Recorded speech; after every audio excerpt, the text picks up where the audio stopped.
अस्सलाम वालेकुम नाज़रीन, शुएब चाचू चैनल के साथ सैयद शुएबुद्दीन हाजिर है। थोड़े सा दरमियान में तबीयत ठीक नहीं थी, लिहाजा दरमियान में कोताही हो गई, आपसे रब्ता देर से हुआ। एक इशू है बहुत बड़ा, और वो इशू ये है कि पानी, जी पानी बहुत ज़रूरी है ज़िंदगी के लिए। इसके बगैर इंसान ज़िंदा नहीं रह सकता। पानी ना हो तो इंसान शायद मर जाए, कब तक ज़िंदा रहेगा बगैर पानी के। लेकिन यही पानी जब एक ख़ास मिकदार से बढ़ जाता है तो ये रहमत से ज़्यादा ज़हमत बन जाता है। जी मैं बारिश के पानी की बात कर रहा हूँ। कराची में आपने देखा कि बारिश के पानी ने किस तरह वहाँ पे तबाही मचाई, लेकिन अब पिछले कुछ एक हफ्ते से मज़ीद बारिशें रुक गई हैं क्योंकि मानसून जा चुका है। अगले 8 महीने अब सुकून से हैं। लिहाजा आप देखें कराची में अब कोई ख़बर नहीं आ रही कि सफाई हो रही है, नालों को किराए की तजावज़ात कराई जा रही हैं। ये 8 महीने जो अहम हैं, जिनमें इस काम को मुकम्मल करके अगले साल होने वाली बारिशों का एहतमाम करना है कि पानी गुजर चुके, वहाँ कुछ नहीं हो रहा। लेकिन इसके बरक्स लाहौर में एक काम जारी है। लाहौर में अगर आपको याद हो तो 23 और 24 अगस्त 1996 को बड़ी खौफनाक बारिश हुई थी और पूरा लाहौर डूब गया था। कई फुट पानी घरों में खड़ा हो गया था। बहरहाल मेरा घर भी पानी में उस दिन घिरा हुआ था और मैं कमर तक पानी में चल के अपने दफ्तर पहुंचा था ताकि ड्यूटी दे सकूं, क्योंकि सहाफ़ी का काम तो ड्यूटी देना है। बहरहाल उस वक्त भी, उसके बाद हमारे दोस्त हैं जो आजकल MD हैं, जाहिद अजीज़ साहब, उनसे तवील तर मुलाकातों में बात ये होती रही कि इसको कैसे हल किया जाए। हमारे दरमियान उन मुलाकातों में हमने जब गूगल पे सर्च किया तो एक ही हल था कि बड़े बड़े गड्ढे बनाए जाएं। जी गड्ढे, तालाब, कोई ऐसी जगह बनाई जाए जहाँ पानी स्टोर किया जा सके। जी पानी को ज़ेरे ज़मीन स्टोर किया जा सके। सारी दुनिया में यही हो रहा है। डायरेक्टर थे उन दिनों, डिप्टी डायरेक्टर थे, उन्होंने तजावीज़ पेश की, लेकिन अनफॉर्चुनेटली उन पे कोई काम नहीं हुआ। जाहिद अजीज़ साहब अब लाहौर में आ गए हैं, वो MD हैं, लिहाजा उन्होंने इस पे काम किया, इजाज़त ली और अब वो काम शुरू हो रहा है जो कि कभी लाहौर, मौजूदा लाहौर से पहले मौजूद था। जी हाँ, 1947 से पहले, बल्कि उससे भी बहुत पहले, लाहौर के इर्द गिर्द 55 गड्ढे या आप तालाब कह सकते हैं। तो जिसमें जब पानी आया करता था बारिश का, तो लाहौर चूँकि ऊंचा था तो यहाँ से पानी निकल के उन गढ़ों में चला जाता था, स्टोर हो जाता था। और वही पानी बाद में नीचे ज़मीन में सिम के नीचे ज़ेरे ज़मीन जो पानी है उसकी सतह को बुलंद रखता था। ये 55 थे, 1-2 नहीं थे। अगर आपको कोई याद हो तो अल्लामा इकबाल टाउन में गुलशन इकबाल पार्क है, उसकी जो झील है ये भी एक ऐसा गड्ढा था। मिनी मार्केट गुलबर्ग के साथ एक बहुत बड़ी ग्राउंड थी, गहरी ग्राउंड, ये भी एक ऐसा ही गड्ढा था। डूंगी ग्राउंड समनाबाद, जी बिल्कुल ये भी पानी इकट्ठा करने वाली एक जगह थी। ताजपुरे में एक बहुत बड़ा जौहर था B ब्लॉक में। बदकिस्मती से वहाँ पिछली सदी के आखिर में एक ट्रॉली गिर गई, बच्चे मर गए। उसके बाद उसको मिट्टी से ढक दिया गया और पूरा ताजपुरा जो है वो पानी खड़ा हो जाता है। इसी तरह ये मुख्तलिफ जगहों पे थे। शादबाग में ताजपुरे के मुकाम पे एक गहरा प्लॉट था, वहाँ पानी इकट्ठा होता था। शादबाग में भी जहाँ 3 सड़कें ख़त्म होती हैं, यहाँ एक बहुत गहरा प्लॉट था जहाँ साल के बाकी महीने लोग काश्तकारी करते थे और जब पानी आ जाता था तो पानी खड़ा हो जाता था। ये थी सूरत हाल लाहौर का। पानी इस तरीके से लाहौर के शहरी बच जाते थे। हमने आहिस्ता आहिस्ता इन गढ़ों के अंदर आबादियाँ बना ली और रिज़ल्ट ये है कि वो आबादियाँ अब सबसे ज़्यादा डूबती है। अब उसका हल निकला है। वो हल ये है कि लाहौर में 11 मुख्तलिफ मुकामात पर 11 गड्ढे, आप उसे गड्ढा कह लें, तालाब कह लें, वो पुख्ता इमारत है, नीचे ज़मीन तक जाती है, उसको कंक्रीट से भरा जाता है और उसके ऊपर फिर छत डाली जाएगी। जी छत डाल के घास लगा के पहले की तरह ग्राउंड बना दी जाएगी।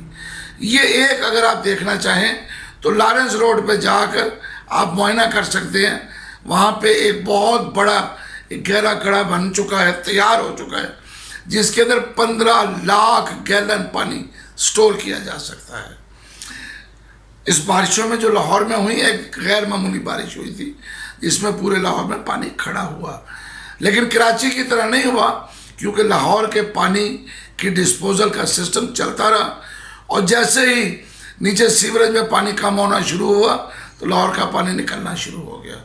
जी बिल्कुल, लाहौर का पानी कुछ घंटों के बाद निकल जाता है, खड़ा ज़रूर होता है, लेकिन अब वो जो खड़ा है उसके नुकसानात कम करने के लिए अब 2 गड्ढे और इस वक्त तैयार होंगे अगले साल तक, एक ताजपुरा में और एक शेरावाला गेट पर। ये भी ग्राउंड्स के अंदर बनाए जाएंगे, बाद में इनको ढककर ऊपर ग्राउंड पे घास लगा दी जाएगी। ये दोनों गड्ढे तकरीबन एक मिलियन 10 लाख गैलन पानी इकट्ठा कर सकेंगे। इसके अलावा 8 और मुकामात पर मैं आपको बता देता हूँ, उनमें सबसे अहम है कज़ाफी स्टेडियम, वहाँ भी एक बहुत बड़ा गड्ढा बना के उसे कवर किया जाएगा। वारिस रोड, अली ज़ेब रोड जो अब करशी रोड कहलाती है गुलबर्ग में, कश्मीर रोड GRDA प्लाजा के साथ, रसूल पार्क समनाबाद, सब्जी मंडी जो डूब जाती है वहाँ भी एक बहुत बड़ा गड्ढा बनाया जाएगा, करीम पार्क, और हमारा रेलवे स्टेशन के सामने एक बहुत बड़ा पार्क है, उस पार्क के अंदर ये गड्ढा बनेगा, उसको बाद में कवर करके लगा देगा। इन गड्ढों के अंदर पानी इकट्ठा होगा और वो इकट्ठा होने वाला पानी बाद में इन्हीं पार्कों में निकाल के लगाया दिया जा सकेगा घास को और पौधों को, यानी कि मुफ्त में एक पानी मैसर आ जाएगा, जिसके लिए पहले बिजली इस्तेमाल होती थी। क्यों? ट्यूबवेल चलाए जाते थे, मोटरें चलाई जाती थी, पानी निकाला जाता था और वो पार्क को दिया जाता था। अब नीचे जमा शुदा पानी निकाल के पार्क को दिया जा सकता है। ये भी इब्तिदा है, अभी हमने 11 गड्ढे बनाने का सोचा है, लेकिन ये एक हल तो है, लेकिन इसके अलावा और बहुत सारे हल भी हैं। दुनिया में सड़कों के नीचे बड़ी बड़ी सुरंगें बना दी जाती हैं और उन सुरंगों में वो पानी इकट्ठा कर लिया जाता है, उसको बाद में इस्तेमाल किया जाता है। इसी तरह से लोगों को ये दुनिया में बताया जा रहा है कि अपने घर की छत को साफ रखो, और जहाँ पे वो छत से पानी आता है वहाँ पे टैंकी में कन्वर्ट कर दो। जब बारिश हो तो आप उसको फौरी तौर पे टैंकी तक जोड़ दें ताकि वो पानी टैंकी में चला जाए। उस पानी का आप बिल्कुल साफ पानी है, बारिश का पानी, उसको आप इस्तेमाल कर सकते हैं पूरी दुनिया में, गाड़ी धोने के लिए, घर साफ करने के लिए, आपके पार्कों में, आपके घर के बाहर ग्रीन बेल्ट में, गमलों में पौधों को देने के लिए ये सारा पानी इस्तेमाल हो सकता है। बारिश का पानी अच्छी क्वालिटी का होता है, इसके अंदर कोई इतनी ज़्यादा कोई केमिकल नहीं शामिल होता, कुछ ज़ेरे ज़मीन का या आलूदा पानी नहीं है, ये पानी इस्तेमाल किया जा सकता है।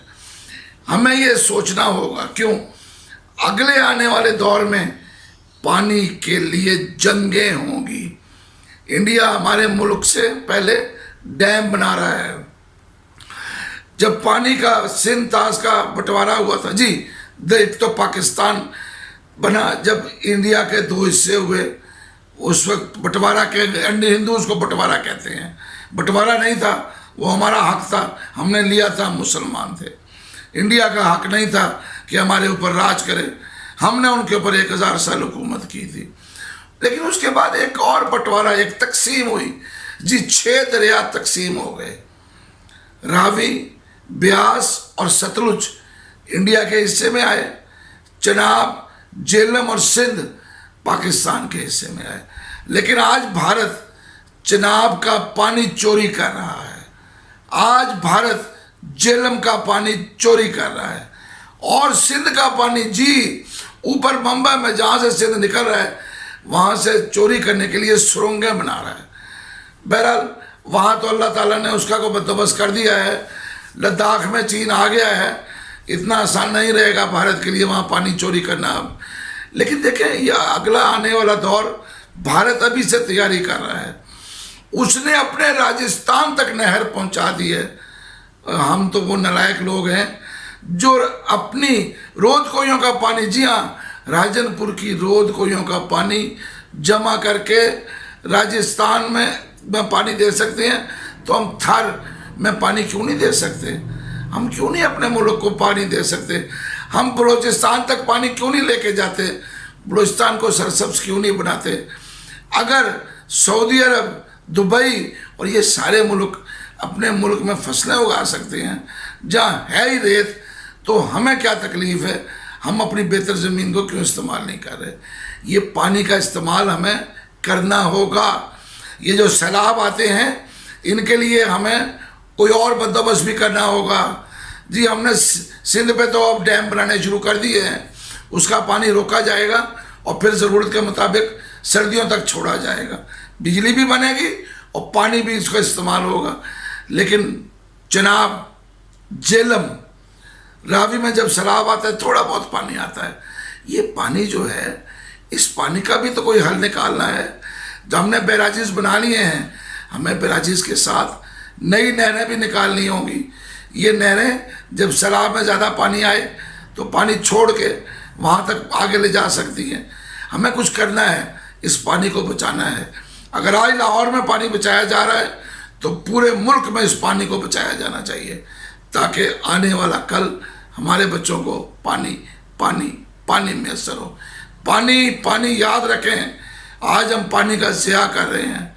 लाहौर में 24 घंटे जनाब किबला खादिम अहला के दौर में ट्यूबवेल चलाए गए और उन ट्यूबवेलों को चलाने के लिए जनरेटर्स लगा दिए गए कि बिजली जाए तो जनरेटर से पानी दो। और जालिमों, क्यों लाहौर का पानी ज़ाया कर रहे हो? पानी मुसलसल 5 फुट के हिसाब से सालाना नीचे जा रहा है। इस पानी को रोकना है, इस्तेमाल करना है एहतियात से, ध्यान से, ताकि हमारे आने वाली नस्लों को ये पानी मैसर हो। अपने आने वाली नस्लों का ख्याल कीजिए और पानी का इस्तेमाल एहतियात से कीजिए। मेरे इस चैनल को बेल आइकन का बटन दबाना और सब्सक्राइब करना मत भूलिएगा।